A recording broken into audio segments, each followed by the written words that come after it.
तो ईमान को संभालो। सामईन गिरामी, कुरान करीम दुनिया की मुकद्दस तरीन किताब है, जिसे अल्लाह ताला ने अपने आखिरी पैगंबर पर आखिरी किताब की शक्ल में नाजिल फरमाया।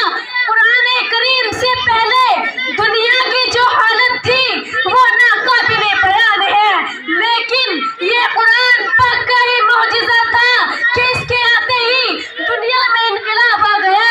कुफ्र व शिर्क की तारीकियां छटने लगी और जुल्म व सितम की आग बुझने लगी। हजरत, कुरान क्या है? कुरान एक दस्तूर हयात है, जिंदगी संवारने का सामान है, हिदायत का नूर है, हक का मंशूर है। कुरान क्या आ गया, आलम में एक इनकलाब रूनमा हो गया। कुरान ने शहर बदल दिए, मंजिलें बदल डाली, माशियत बदल डाली, माशियत को एक नया रुख दिया, समाज को पाकीज़गी सिखाई, जमाने से खराबियों को पाक किया, इंसानी ज़हनियत की तरबियत की। कुरान आया तो डाके डालने वाले रहबर हो गए, कातिल जान के मुहाफिज बन गए, जालिम रहमो दिल बन गए, बुज़दिल हिम्मत वाले बन गए, मदोदाई बन गया, जो कतरा था वो समंदर बन गया, जो प्यासा था वो साक़ी बन गया, जो जाहिल था वो आलम बन गया। हजरत गिरामी, कुरान वो मुकद्दस किताब है जिसकी अज़मत और बरकत का अंदाज़ा नहीं लगाया जा सकता, लेकिन ये कुरान ही की बरकत है कि जिसने हजरत अबू बकर को सिद्दीक़ अकबर बना दिया, हजरत उमर को फारूक आज़म बना दिया, हजरत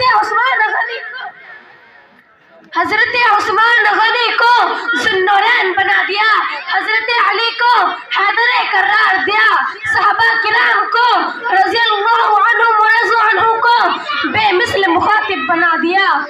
किताबों में जो अफजल है उसे कुरान कहते हैं, किताबों में जो अफजल है उसे कुरान कहते हैं, इसे जिसने उतारा उसे रहमान कहते हैं। सजा ले अपने सीने में जो इसके 30 पारों को, सजा ले अपने सीने में जो इसके 30 पारों को, ज़माने भर में उसे हाफिज़े कुरान कहते हैं। खुलासा ये है कि जो कौम भी कुरान से जुड़ी वो कौम मुकद्दस हो गई, जो लोग भी कुरान पर चले हों वो लोगों की निगाह में पसंदीदा बन गए।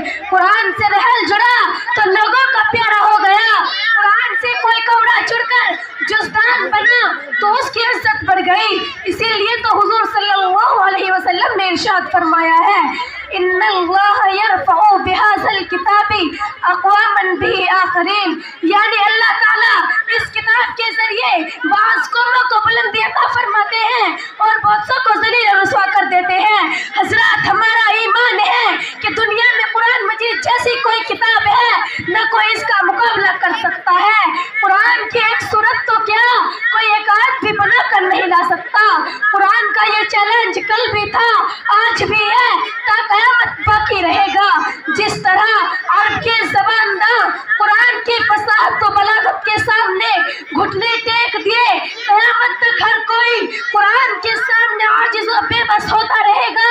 मगर बड़े अफसोस की बात है कि हम मुसलमानों ने कुरान के साथ जो जुल्म किया है वो किसी किताब के साथ नहीं किया गया होगा।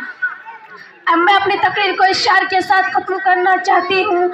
दुनिया के शायरों का दीवान पढ़ के देखो, दुनिया के शायरों का दीवान पढ़ के देखो, फिर उसके बाद रब का कुरान पढ़ के देखो। आंखें भी होंगी रोशन, दिल भी बने गुलशन, आंखें भी होंगी रोशन, दिल भी बने गुलशन, तुम सिर्फ एक बार सूरा रहमान पढ़